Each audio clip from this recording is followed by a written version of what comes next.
The bustling city of Munich was thrown into chaos on the morning of February 13, 2025. A car, driven at speed, plowed into a group of trade union strikers. The peaceful demonstration, centered around workers' rights, transformed into a scene of carnage and terror in a matter of seconds. Witnesses described hearing screams and a sickening thud as the vehicle collided with the unsuspecting crowd. Emergency services rushed to the scene, sirens wailing a symphony of distress through the stunned streets. The aftermath was a tangle of metal, blood, and shattered glass. 28 individuals were injured, some with minor wounds, others fighting for their lives. 2 victims remained in critical condition, their fates hanging precariously in the balance. The attack sent shockwaves through Germany, a nation still haunted by the specter of past tragedies. The incident, occurring just 1 mile from the highly secured Munich Security Conference, immediately raised concerns of a possible terrorist attack. World leaders, including U.S. Vice President J.D. Vance and Ukrainian President Volodymyr Zelensky, were expected to arrive later that day. However, authorities were quick to dismiss any connection between the attack and the conference, focusing their investigation on the apprehended suspect, Farhad Nouri. Farhad Nouri, a 24-year-old Afghan national, was immediately apprehended at the scene of the crime. His asylum application, submitted upon his arrival in Germany in late 2016, had been rejected. However, due to the precarious security situation in his war-torn homeland, deportation was deemed impossible.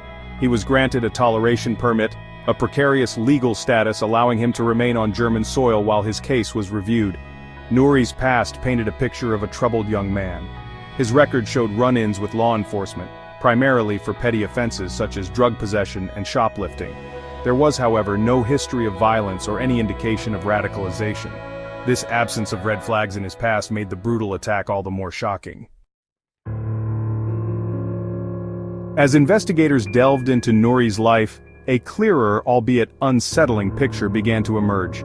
His online activity, particularly on social media platforms, revealed a potential embrace of extremist ideology. Posts laced with Islamist rhetoric and expressions of anger towards the West raised alarm bells. The Bavarian Central Office for Combating Extremism and Terrorism took the lead in the investigation, meticulously piecing together Nouri's digital footprint.